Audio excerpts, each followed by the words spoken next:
He was a rugged biker who'd ridden every mile of hell the highways could throw at him. When he spotted a terrified black child crying alone on a street corner, separated from his mother with no way to find her, he stopped to help. What he didn't know, this one simple act of kindness would unite his entire biker crew in a search that would change everything. The city swallowed the sun whole, leaving behind streaks of orange that bled into purple across the skyline. Jamal killed his engine outside Lena's diner, the rumble of his Harley fading into the evening chaos of honking taxis and distant sirens. Behind him, 8 more bikes pulled up in formation, their riders peeling off helmets and stretching road-weary muscles. 30 miles for sick kids, Kira said, dismounting with a groan. My back's gonna hate me tomorrow. Your back hates you every day, someone called out, drawing tired laughs from the group. Jamal barely heard them. Something felt off. His eyes swept the street corner by the subway entrance, where shadows pooled thick between the streetlights. Then he saw it, a small figure hunched against the grimy tile wall, shoulders shaking. A kid alone, crying. Jamal's gut twisted. He'd seen enough streets, enough dark corners to know when something was wrong. He started walking before his brain caught up, boots hitting pavement in long strides. Behind him, the chatter died as the others noticed. The boy couldn't have been more than 8. His school uniform was rumpled, tie hanging loose, and his face was buried in his hands. When Jamal's shadow fell over him, the kid looked up with red, swollen eyes that went wide with fear. Hey, easy, Jamal said, crouching down to eye level. I'm not gonna hurt you. What's wrong? The boy's lip trembled. They took it. They took everything. Kira appeared at Jamal's shoulder, her voice soft. Took what, sweetie? My backpack. The words tumbled out between hitching breaths. 2 big kids, teenagers, they just grabbed it and ran. I yelled, but nobody helped. And now I don't know what to do because, his voice cracked, because my mom's number was in there and I can't remember it, and my medicine. Jamal's blood went cold. Medicine. The boy nodded frantically, pulling up his shirt sleeve. A medical alert bracelet caught the streetlight. Diabetic. Insulin dependent.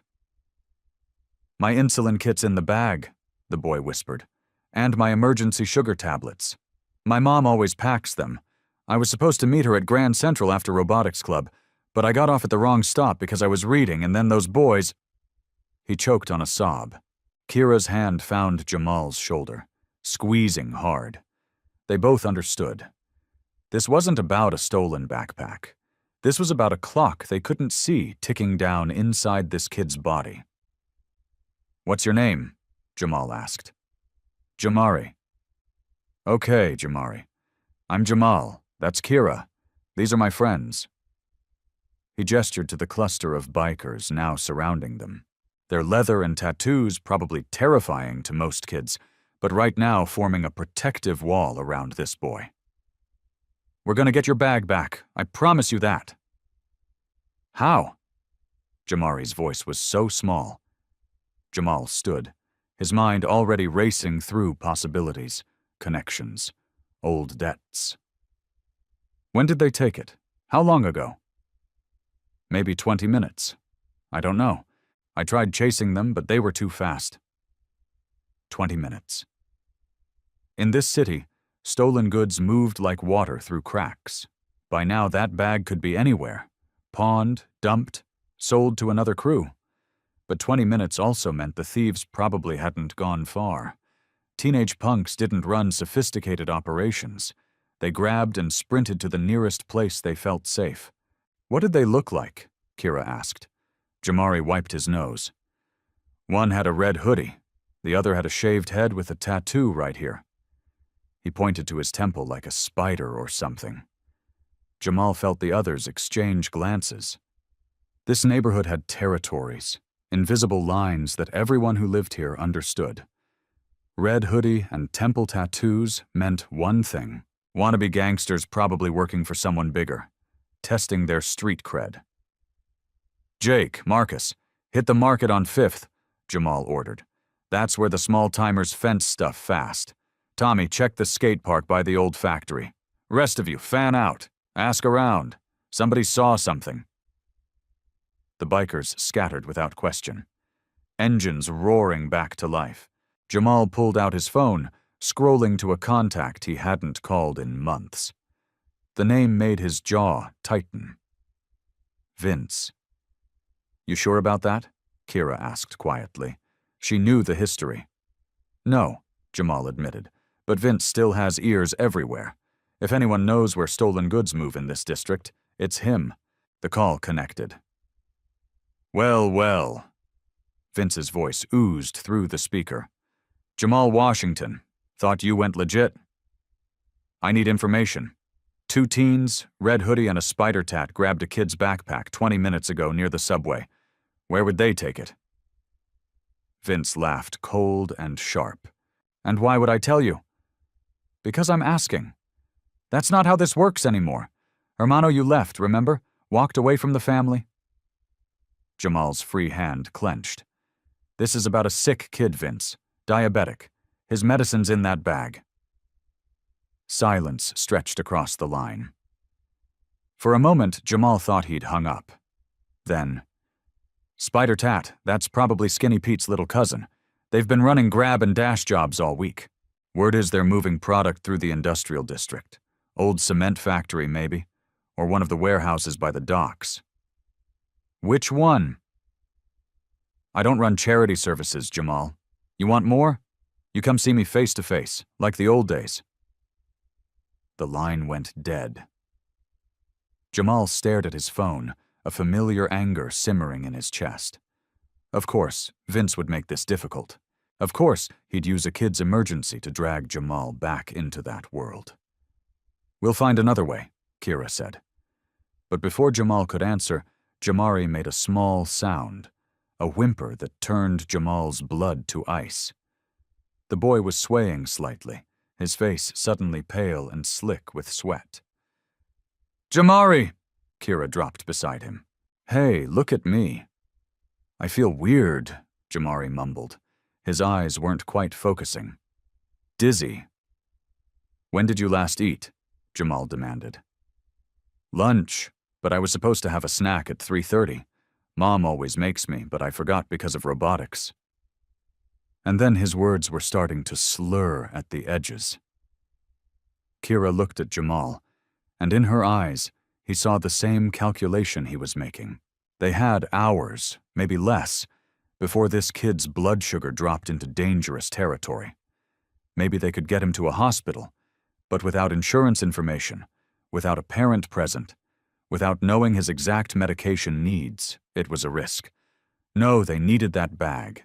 They needed it fast, and there was only one person who could point them to it. Jamal made his decision. Stay with him, he told Kira. Keep him talking. Keep him awake. If he gets worse, there's a pharmacy 2 blocks east. They'll have glucose tablets at least. Where are you going? Jamal was already walking toward his bike. To see an old friend. The engine roared to life beneath him, and as he pulled away from the curb, he caught Jamari's frightened reflection in his mirror. A kid who trusted strangers in leather jackets because he had no choice. Jamal twisted the throttle harder. He had promises to keep. The industrial district looked like the city had given up on it. Streetlights flickered or didn't work at all. Graffiti covered every surface like scars. Jamal's headlight cut through the darkness as he navigated streets he knew too well. Streets he'd sworn he'd never ride again. His phone buzzed. Kira. Jamari's getting worse. Hands are shaking. He keeps saying he's fine, but he's not fine. Jamal, I'm 5 minutes out from Vince's place. Hold on. We don't have 5 minutes to spare. Jamal knew she was right. He pulled over, engine idling, and made a quick call. Jake, what have you got? Market was a bust. Wait, no. I found a guy who saw 2 kids matching the description. Said they were bragging about a score headed toward the docks about 15 minutes ago. Mentioned something about dropping it off for V. V. Vince. Everything pointed back to him. Of course it did. Vince controlled half the underground trade in this district. If those kids grabbed the bag, they probably didn't even know what was in it. They just knew Vince paid cash for random goods. No questions asked. "Marcus, Tommy, converge on the docks," Jamal ordered through the group chat. "Old warehouse district. Be smart about it. Don't go in alone. Just eyes, understand? I'm meeting with Vince now." Tommy's voice crackled back. "Warehouse district is big, man. Which building?" Good question. Jamal had one advantage. He used to run with Vince. He knew the crew's patterns, their hiding spots. Try the cement factory first. Southeast corner building, the one with the blue door. That's where Vince used to stash hot merchandise. On it. Jamal ended the call and stared at the dark street ahead. The old garage where Vince operated was 3 blocks away. A legitimate auto shop by day. Something else entirely by night. Part of Jamal wished he could turn around, find another way, but Jamari's pale, sweating face kept appearing in his mind. He accelerated. The garage's bay doors were half open, spilling yellow light onto the cracked pavement. Jamal could see figures moving inside, hear the clank of tools, the bass thump of music. He parked directly in front, making no effort to hide his arrival. That was the thing about facing your past. You couldn't sneak up on it. Vince appeared in the doorway before Jamal even dismounted. He looked the same, lean and coiled like a spring with that same predatory grin that never reached his eyes. Behind him, 3 other men emerged from the shadows. Jamal recognized 2 of them. Carlos and Benny, old crew. "Couldn't stay away, could you?" Vince called out. Jamal walked forward, hands visible, non-threatening. "I need that bag, Vince." Straight to business. No, "How have you been?" No, "Sorry I abandoned everyone." "I didn't abandon anyone. I changed my life." "Sure, joined a charity biker club. Started helping little old ladies cross streets." Vince's tone dripped with mockery. "Real hero stuff." "The bag," Jamal repeated. "Kid's got diabetes. Without his insulin?" "I know," Vince cut him off. "You told me on the phone. Here's the thing, though. Those kids brought me a backpack tonight. Nice one, too. I haven't looked inside yet, but they said it had some medical stuff in it. Figured I could sell it to one of the clinics." Jamal's hands tightened into fists.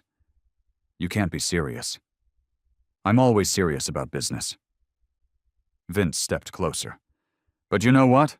I'm also sentimental. We go way back, you and me. So, I'll make you a deal." "What kind of deal?" Vince's smile widened. "The kid's bag is here, but I need something from you first. Proof that you're not too soft. That all that charity work hasn't made you forget where you came from." "I'm not interested in proving anything to you." "Then the kid doesn't get his medicine." Vince shrugged. "Simple as that." Carlos shifted uncomfortably behind Vince. "Man, it's just a kid's bag." "Shut up." Vince snapped without looking back. His eyes never left Jamal. "Here's the test. There's a route we used to run, remember? Through the old industrial zone, ending at the rail bridge. You complete it tonight, right now. And you can have the bag. You chicken out or crash, I keep it." Jamal's mind raced. That route was suicide. Broken glass, collapsed fencing, unstable ground. He'd crashed there once years ago, broken 3 ribs, and nearly destroyed his bike. That was when he'd finally decided to leave this life. "That's insane," Jamal said. "That's the deal."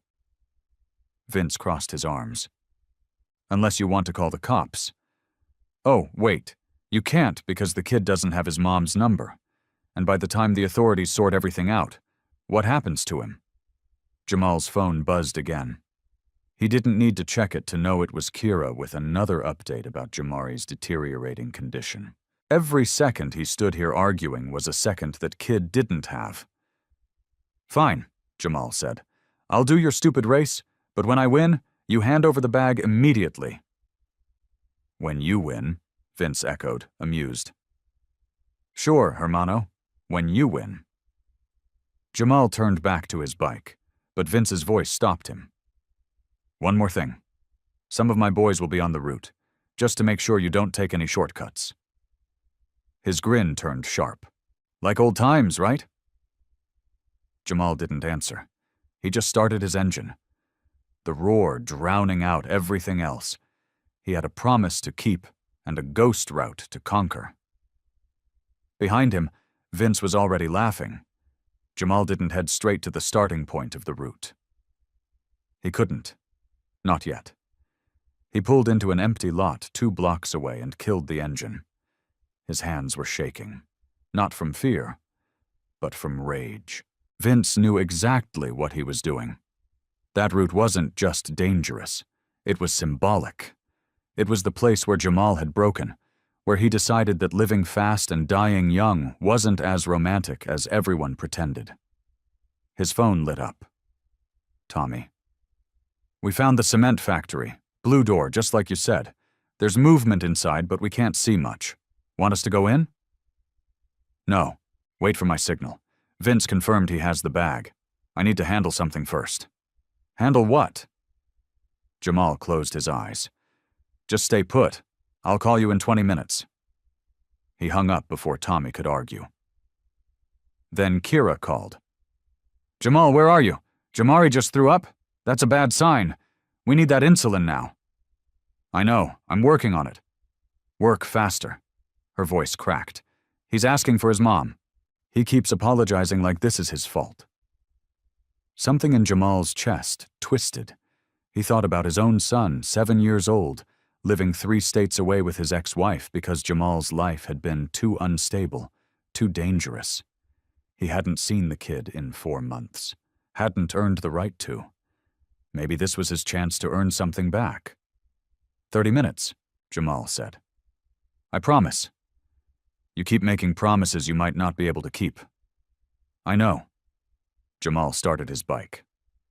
"But I'm going to keep this one." The industrial zone looked like a graveyard of civilization, abandoned buildings with shattered windows, rusted machinery lying in pieces. The route started at an old factory gate and wound through 3 miles of hell. Broken pavement, debris fields, tight corners around collapsing structures, and finally the rail bridge, a narrow rusted crossing over a 40-foot drop into a concrete drainage canal. Vince was waiting at the starting line with Carlos and 2 others on bikes. They looked ready to race alongside him or against him. Jamal couldn't tell which yet. "Thought you might back out," Vince said. "I don't back out." "You did once."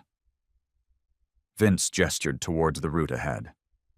"You crashed right before the bridge, broke some ribs, looked at me and said, 'I can't do this anymore.' Then you just left, walked away from all of us." "I didn't walk away from you. I walked away from dying for nothing." Vince's expression hardened. "We were brothers. We were kids playing at being tough. There's a difference." For a moment, something flickered in Vince's eyes. Hurt, maybe, or anger, but it vanished behind his usual mask. "Enough talking. You know the route? Make it to the bridge. Cross it and the bag is yours. My boys will keep pace. Try anything funny and the deal's off." Jamal revved his engine. "Where's the bag now?" "Safe place. Carlos knows where. When you finish, if you finish, he'll get it for you." Vince raised his hand. "On my mark. Hayat. 3, 2, 1. Jamal's mind emptied. All the rage, all the fear, all the history between them. It fell away. There was only the route ahead, the rumble of the engine beneath him, and somewhere across the city, a kid named Jamari running out of time. "Go!" Jamal exploded forward. The first stretch was straight, but littered with broken bottles and twisted metal. Jamal's headlight caught the glint of glass everywhere. He wove through the debris field, muscle memory taking over. Behind him, he heard the other bikes gaining. A corner appeared. Too tight, too fast. Jamal braked hard, leaning into the turn until his knee nearly scraped pavement. One of Vince's riders tried to cut him off on the inside, but misjudged. His bike clipped a concrete barrier and spun out. Jamal heard the crash, but didn't look back. 2 riders left on his tail. The route narrowed between 2 buildings. Jamal accelerated into the gap, feeling the walls close in on both sides. His mirrors scraped brick. The bikes behind him were forced into single file, buying him seconds. Then he saw it. Someone had strung a chain across the path at chest height. Jamal's heart stopped. He had maybe 3 seconds. Not enough time to brake. He dropped flat against his bike, feeling the chain whistle over his helmet with inches to spare. Behind him, Carlos shouted a warning, but the second rider wasn't fast enough. The chain caught him across the chest and threw him backward off his bike. "What the hell, Vince?" Carlos yelled into his radio. "Just keeping it interesting," came Vince's laughing reply. Jamal's jaw clenched. This wasn't a test. This was Vince trying to hurt him, maybe even kill him, all wrapped up in the excuse of a challenge. The route opened into a wide debris field, the place where Jamal had crashed years ago. Rusted rebar jutted from the ground like teeth. Old machinery parts lay half-buried in dirt and broken concrete. And beyond it all, rising against the night sky, was the rail bridge. Narrow, rusted, missing sections of railing. Jamal's old crash site was somewhere in this field. He didn't remember exactly where. The memory was a blur of pain and regret, but he wasn't that person anymore. He gunned the throttle and aimed straight for the bridge, Carlos still on his tail. "You'll never make it," Carlos shouted. Jamal didn't answer. He just rode faster, the bridge growing larger in his vision. This was where his old life had ended. Tonight, it was where someone else's life would be saved. The rail bridge stretched ahead like a rusted spine. In daylight, it might have looked merely dangerous. At night, with only his headlight cutting through the darkness, it looked like a passage to nowhere. Jamal slowed as he approached. The bridge was maybe 60 feet long, barely wide enough for his bike. The rails on either side were gone in places, just jagged metal stumps. Below, the concrete drainage canal waited, empty and hungry. Carlos pulled up beside him, breathing hard. "You don't have to do this, man. It's not safe. That bridge is falling apart." "Then why did Vince make it part of the route?" Carlos looked away. That was answer enough. Jamal rolled his shoulders, steadied his breathing. He'd crossed narrow paths before. Balance was about focus, about not looking at what could go wrong. He twisted the throttle gently and moved on to the bridge. The metal groaned under his weight. Every instinct screamed at him to go faster, get across quickly, but speed meant instability. He kept his pace steady, eyes locked on the far end. The bike's tires crunched over rust and loose rivets. Halfway across, a section of the left railing was completely missing. Jamal could see straight down to the concrete below. "Don't look! Eyes forward!" The bridge shuddered. For a heart-stopping moment, Jamal felt the metal sag beneath him. Then it held. 10 feet from the end. He accelerated. The bike lurched forward and cleared the bridge onto solid ground. Jamal let out a breath he didn't know he'd been holding. Carlos came across behind him, slower, more cautious. When he reached the other side, he pulled off his helmet. "That was insane. You actually did it." "The bag," Jamal said. "Now." Carlos hesitated.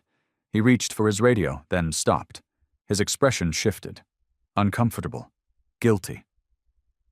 "Carlos, the bag." "Look, man, I don't know how to tell you this." Ice flooded Jamal's veins. "Tell me what?" "Vince doesn't have it. He never did." The world tilted. "What?"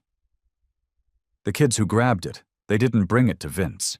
They stashed it somewhere else first. Vince was bluffing, trying to get you to come back to prove some kind of point. I just found out from Benny 5 minutes ago." Jamal's vision went red. Every second he'd spent on this suicide route, Jamari had been getting sicker. And it was all for nothing. Vince had lied. "Where is it?" Jamal's voice came out quiet. Dangerous. "I don't know. Vince is trying to find out. He's got people asking around." Jamal grabbed Carlos by his jacket. "People are asking around. That kid is dying." "I know. I'm sorry. I didn't know Vince was lying until—" Jamal shoved him away and pulled out his phone. His hands were shaking with rage. He called Vince. The line rang once, twice. "Congrats, hermano." Vince's voice was smooth, pleased. "You made it across. Knew you had it in you. You lied about the bag." Silence. Then, "Carlos has a big mouth." "Where is it, Vince?" "I'm working on that. See, those kids got scared after they took it. Thought maybe they grabbed something too hot, so they hid it before coming to me. They're being difficult about revealing the location." "You're telling me you've been wasting my time while a kid—" "I've been reminding you where you came from." Vince's voice turned sharp. "You think you're better than us now? You think putting on a leather vest and riding for charity erases what you were? I needed to see if you still had it. If you were still—" Jamal hung up. His entire body was rigid with fury. He'd risked his life for Vince's ego trip. Meanwhile, Jamari was— His phone rang. Kira. "Jamal, we're at the pharmacy. They gave us glucose tablets, and he's stable for now, but it's not enough. He needs his actual insulin. His blood sugar is too high, and it's not coming down fast enough with the tablets. The pharmacist says without his prescription information, she can't give us more. We need that bag." "I know. I'm working on it." "Work faster." Kira never yelled, but she was yelling now. "This kid is terrified, and I don't know how much time we have." Jamal forced himself to think through the rage. The kids stashed the bag before seeing Vince. Where would scared teenagers hide something? "Carlos," he said, turning. "These kids, what are their names?" Pete's cousin. Name's Junior, and his friend goes by Taz." "Where do they hang out when they're not working?" "There's an old arcade on Brennan Street. Underground spot. They run card games there sometimes." An arcade. A place teenagers would feel safe. A place with lockers maybe or hiding spots. Jamal was already on his bike. "Call Tommy and Marcus. Tell them to meet me at Brennan Street, and Carlos." He paused. "Tell Vince if he wants to make this right. Now's his chance." Carlos nodded, looking miserable. Jamal didn't wait for a response. He tore down the street, leaving the bridge and Vince's games behind. The route had been a waste of time, but he'd learned something important. Vince was never going to help him. This was on Jamal now, only him. His phone showed the time. 9:47 p.m. Jamari had been without his insulin for over 2 hours. The arcade was 15 minutes away. Jamal made it in 8. Brennan Street was a forgotten artery in the city's underbelly. Half the storefronts were boarded up. The other half looked like they should be. Jamal spotted the arcade immediately, not because of any sign, but because he recognized the type. Basement level, narrow stairwell leading down, a single red bulb over the entrance. Places like this didn't advertise. Tommy and Marcus were already there, bikes parked in the shadows. Tommy looked wired, ready for trouble. Marcus just looked worried. Kira called. Marcus said, "Kid's not doing good." "She's trying to keep him calm, but I know—" Jamal started down the stairs. "Stay close. We're not here to fight, but these kids might not see it that way." The arcade was exactly what Jamal expected. Dim lighting, old machines lining the walls, the smell of cigarettes and stale beer. About a dozen people scattered around, some playing cards, others watching fights on a fuzzy TV screen. Hip-hop pounded from a speaker somewhere. Every head turned when Jamal walked in. He spotted them immediately. Two teenagers in the corner hunched over a card game. Red hoodie, shaved head with a spider tattoo. The same ones Jamari described. The kid with the spider tattoo, Junior, saw Jamal and bolted. He made it 3 steps before Tommy blocked the back exit. Marcus covered the stairs. The arcade went silent except for the music. "Easy," Jamal said. "Hands up. Nobody needs to get hurt. I just want the backpack you took earlier." Junior's eyes darted around, looking for an escape that didn't exist. "I don't know what you're talking about." "Yes, you do. You grabbed it from a kid near the subway. About 8 years old, school uniform. Where is it?" The kid in the red hoodie, Taz, stood up slowly. "You cops?" "Do I look like a cop?" Jamal took a step closer. "That bag has medicine in it. The kid who owns it is sick, really sick. Without it, he could die. So I'm gonna ask one more time. Where is it?" Taz and Junior exchanged glances. Junior's tough guy facade cracked. "We didn't know about any medicine. We just saw an easy grab." "I don't care why you took it. I care where it is now." "We don't have it anymore," Junior said. Jamal's heart sank. "Where is it?" "We stashed it in a locker at the bus station on 3rd Avenue. We were going to come back for it later. Sell whatever was inside piece by piece. But then word got out that Vince was looking for it, and we got scared. Locker number 247. Keys in my pocket." Jamal held out his hand. Junior hesitated, then slowly reached into his jeans and pulled out a small brass key. Jamal snatched it. Behind him, the arcade door burst open. Vince walked in with 4 men. His expression was dark, dangerous. So, this is where everyone ended up. The temperature in the room dropped 10 degrees. "I don't have time for this," Jamal said. "Make time." Vince moved to block the stairs. "See, I've been thinking. You embarrassed me tonight. Made me look like a liar in front of my own crew. Carlos told everyone I didn't have the bag. Now people are talking. You are a liar. You wasted hours of my time. I was teaching you a lesson. A kid is dying because of your lesson." Jamal's voice echoed off the walls. "Get out of my way." Vince's jaw tightened. For a moment, Jamal thought he might actually move. Then Vince smiled, cold and humorless. "You want to leave? Go through me." Tommy and Marcus moved up beside Jamal. The arcade patrons were slowly backing away, sensing violence about to break loose. Junior and Taz looked terrified. Jamal's phone buzzed. He didn't look at it, but he knew it was Kira. Knew that every second he stood here arguing was another second Jamari didn't have. "Last chance, Vince. Walk away or what? You'll call your charity biker friends. You'll—" Jamal moved before Vince finished talking. Not a punch. He didn't have time to fight.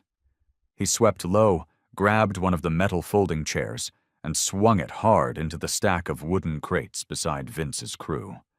The crates toppled, creating a barrier and momentary chaos. "Go!" Jamal shouted to Tommy and Marcus. They bolted for the stairs. Vince's men tried to grab them, but Marcus shoulder-checked one into an arcade machine. Tommy vaulted over an overturned table. Jamal was right behind them. Vince lunged, catching Jamal's jacket. "You're not leaving." Jamal spun, breaking the grip, and shoved Vince backward into his own man. "I'm done with you! I'm done with all of this!" He hit the stairs 3 at a time, emerged into the night air, and ran for his bike. Behind him he could hear shouting, footsteps. Vince was coming. Jamal's engine roared to life.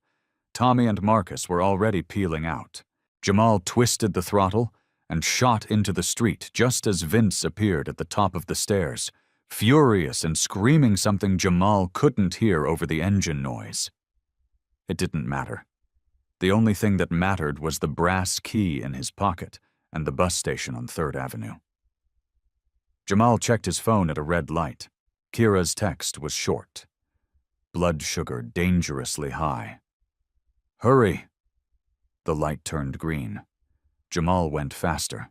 The bus station loomed ahead, a concrete fortress of fluorescent lights and empty benches. Jamal ditched his bike in a loading zone and sprinted inside. Tommy and Marcus were seconds behind him. The main terminal was mostly empty at this hour. A few homeless people sleeping on benches, a janitor mopping floors, a security guard who looked half asleep at his post. Jamal found the lockers along the west wall. Rows of dented metal doors with combination locks and key slots. He scanned the numbers. 245, 246, 247. His hands shook as he inserted the key. The locker opened. Inside was Jamari's backpack, blue with cartoon rockets on it. Jamal grabbed it and unzipped the main compartment. Medical supplies, carefully organized in clear pouches, insulin pens, glucose meter, test strips, emergency glucagon kit. Everything labeled in neat handwriting. Jamari's mother had packed this with precision and love. Jamal's throat tightened. He pulled out his phone. "Kira, I have it. Where are you?" "Still at the pharmacy parking lot. Jamal, he's barely conscious. We need to get him to a hospital." "I'm coming. Stay with him. I'm 10 minutes out." "Make it 5. Jamal ran for the exit, Tommy and Marcus flanking him. They burst through the doors into the night air and stopped. Vince's crew was waiting. 5 bikes blocking the exit, engines idling. Vince sat in the center, arms crossed in the harsh parking lot lights. His face looked skeletal, hollow. "You really thought I'd let you just ride away?" Vince called out. "Move," Jamal said. His voice was flat, emotionless. All the anger had burned away, leaving only cold determination. "I'm not asking. That bag. Hand it over." "Are you insane? There's a kid." "I don't care about the kid." Vince's voice cracked. "I care that you chose him over me. Over us? You really are that far gone, aren't you? Ready to throw away everything for some random stranger." Jamal stared at him, really looked at him, and suddenly he understood. Vince wasn't angry about the bag or the chase. He was angry that Jamal had found something worth caring about more than the old life. Something Vince had never found. "Get out of my way," Jamal said quietly. "No." Behind Jamal, Tommy muttered, "We could probably punch through on the right side." An engine roared from behind Vince's line. Carlos appeared, pulling up beside Vince. "Let him go." Vince turned, shocked. "What?" "I said, let him go." Carlos cut his engine. "This is stupid, Vince. It's a kid's medicine. We're not monsters." "Stay out of this." "No." Another bike pulled up. Benny, the third member of Vince's inner circle. "Carlos is right. This isn't what we do. We're not about hurting kids." Vince looked around at his crew. 2 more riders were nodding, looking uncomfortable. The line was fracturing. "You're all soft," Vince spat. "All of you. Fine, go. Run to your precious charity case." He revved his engine and pulled aside, creating a gap. Jamal didn't hesitate. He shot through the opening, Tommy and Marcus right behind him. In his mirror, he saw Vince sitting alone in the parking lot, his crew scattered and uncertain around him. But Jamal couldn't think about that now. The city blurred past. Red lights became suggestions. Traffic laws became obstacles to navigate. Jamal's bike screamed through intersections, wove between cars, took shortcuts through alleys. His GPS showed 7 minutes to the pharmacy. He made it in 4.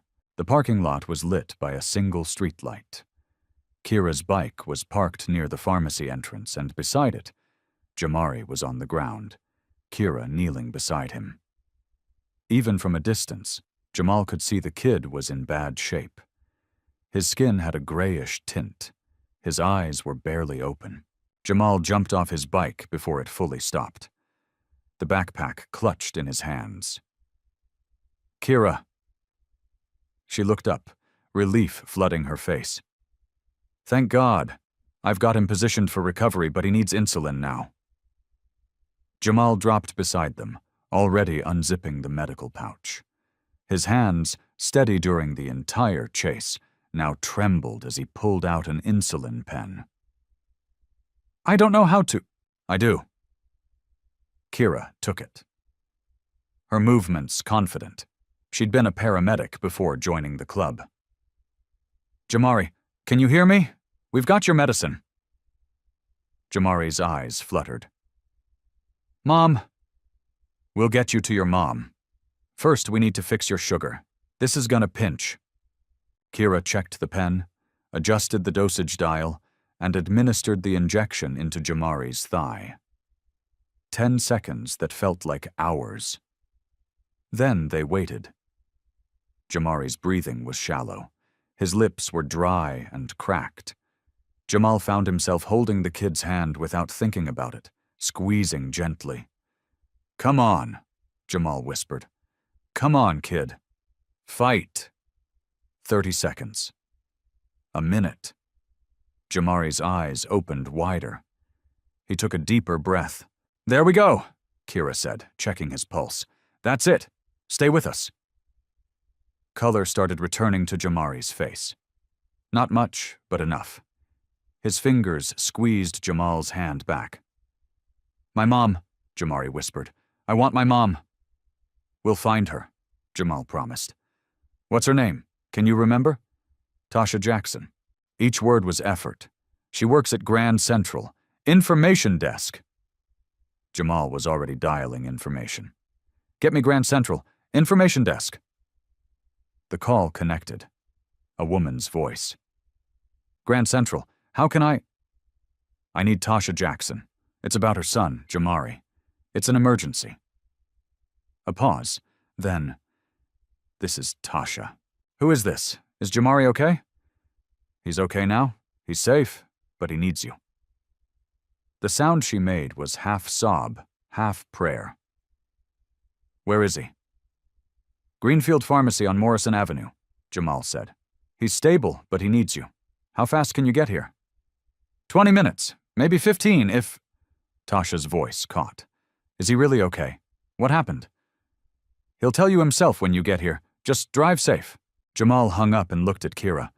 She was monitoring Jamari's pulse, checking his eyes with a small flashlight. The kid looked exhausted, but more alert now. Better? Jamal asked.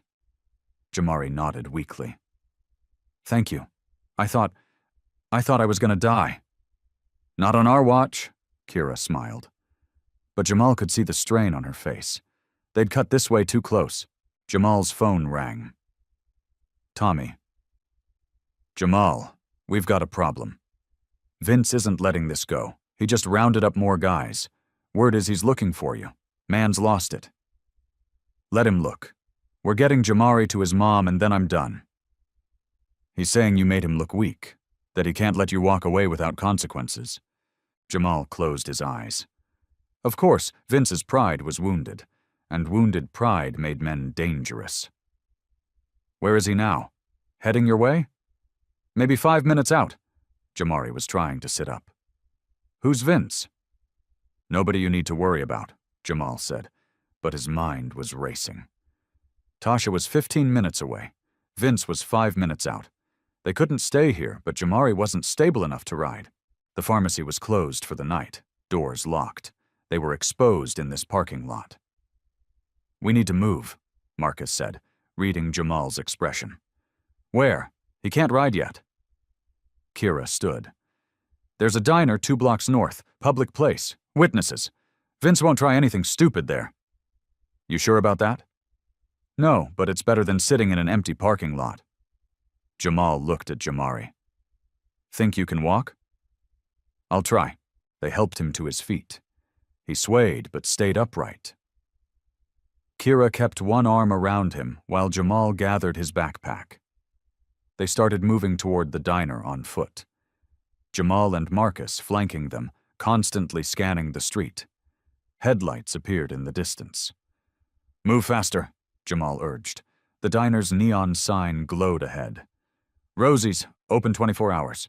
They were 30 feet away when the engine sounds grew louder, multiple bikes approaching fast. "Run!" Marcus shouted.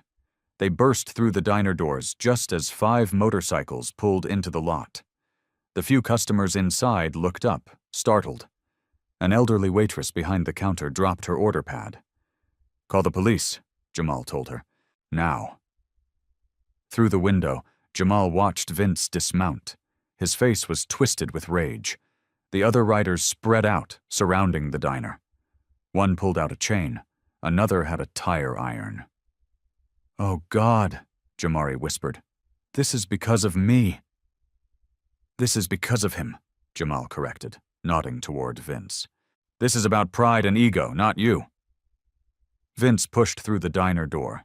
The bell above chimed cheerfully, absurdly normal for the tension flooding the room. "Jamal."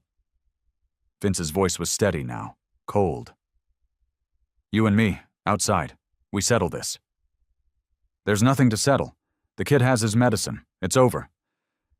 "It's not over until I say it's over."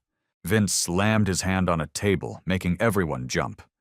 "You humiliated me, made my own crew turn on me. Carlos and Benny won't even look at me now." "Maybe that tells you something." "It tells me you poisoned them against me." Vince's control was cracking. "We were family. We had something real and you threw it away for what? For this?" He gestured at Jamari with disgust. "For playing hero." Jamal stepped between Vince and the boy. "Yeah, I did. Because this matters more than whatever we had. This kid matters more than your pride. And if you can't see that, then you're already lost." Vince's hand went to his belt. For a horrible second, Jamal thought he might pull a weapon. But instead, Vince just stood there, breathing hard, fists clenched. "The cops are coming," the waitress said loudly, waving her phone. "I called them. They'll be here any minute." Vince laughed bitterly.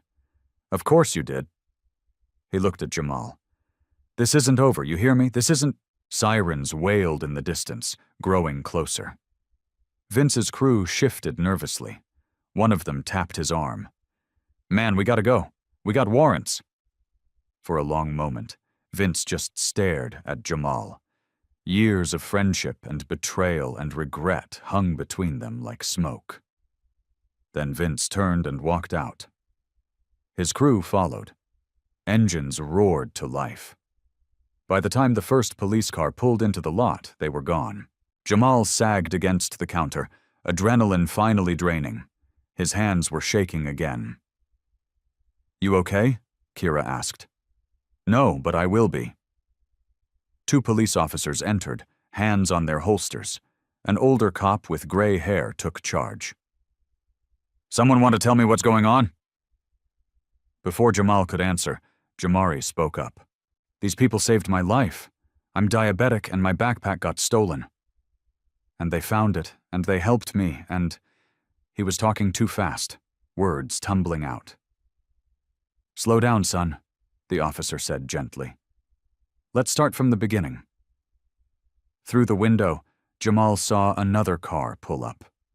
A woman jumped out, running toward the diner. Her face was pale, terrified, desperate. Tasha Jackson had arrived. Jamari saw her through the glass. "Mom!" She burst through the door, and Jamari ran to her, all weakness forgotten. They collided in a hug that made Jamal's chest ache. Tasha was crying, checking Jamari over, touching his face like she needed to confirm he was real.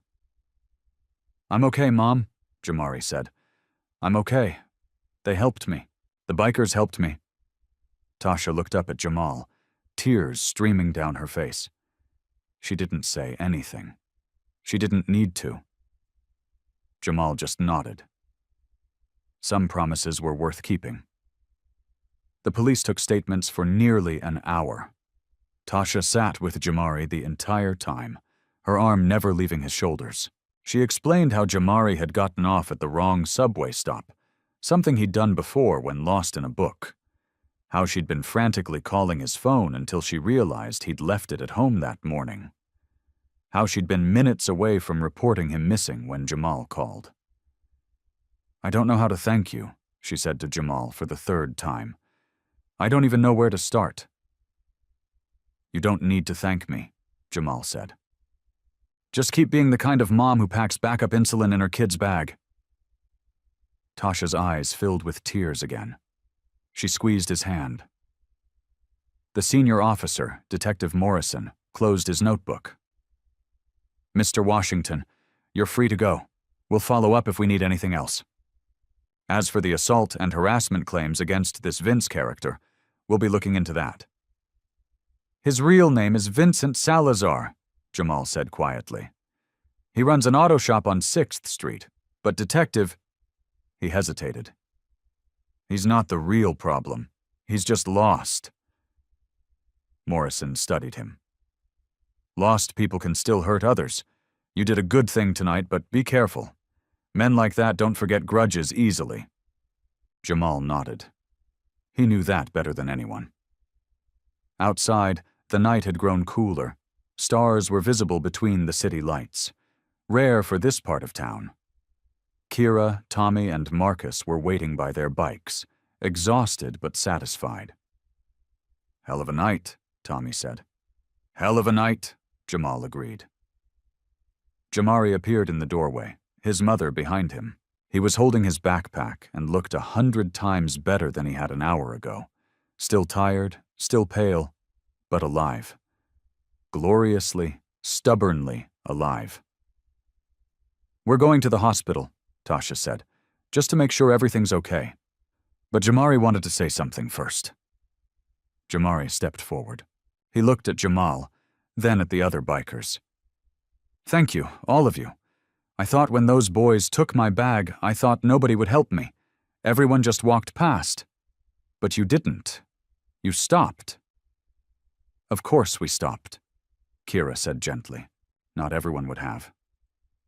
Jamari pulled something from his pocket, the small teddy bear keychain that had been on his backpack. I want you to have this.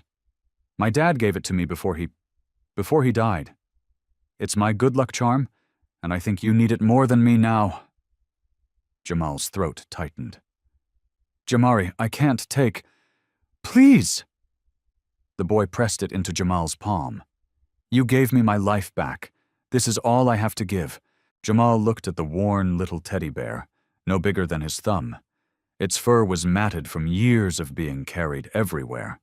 One eye was slightly loose. It was the most valuable thing he'd ever been offered. Okay, Jamal said softly. I'll keep it safe. Jamari smiled. Really smiled for the first time that night. Then he did something unexpected. He stepped forward and hugged Jamal. Jamal froze for a moment, then slowly wrapped his arms around the boy. Over Jamari's shoulder, he saw Tasha crying again, but this time from something other than fear. When they separated, Jamari waved to all the bikers. Goodbye. Thank you so much. Tasha loaded him into her car.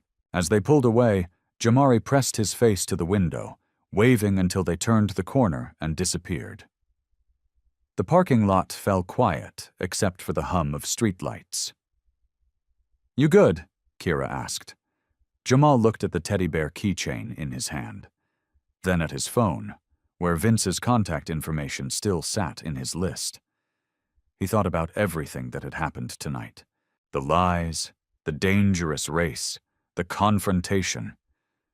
He thought about the person he used to be and the person he was becoming. He deleted Vince's number. Yeah, Jamal said. I'm good. Marcus clapped him on the shoulder. Buy you breakfast? I'm starving. Nah, I need to make a call first.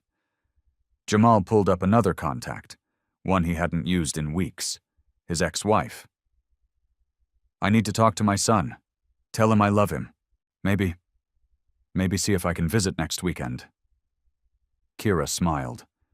That's a good idea. Jamal nodded.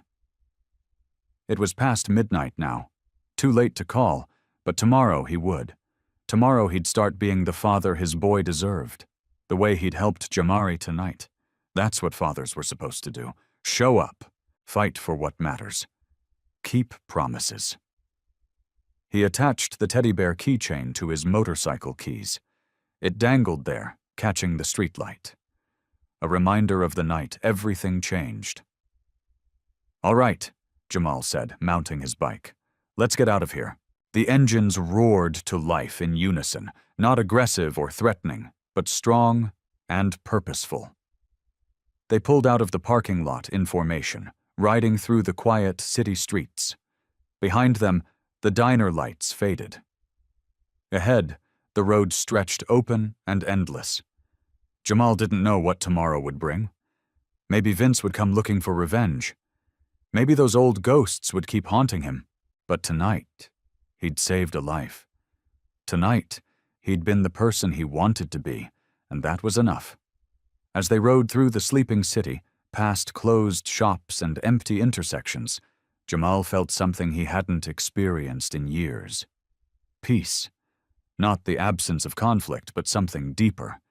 The knowledge that when it mattered most, he'd made the right choice.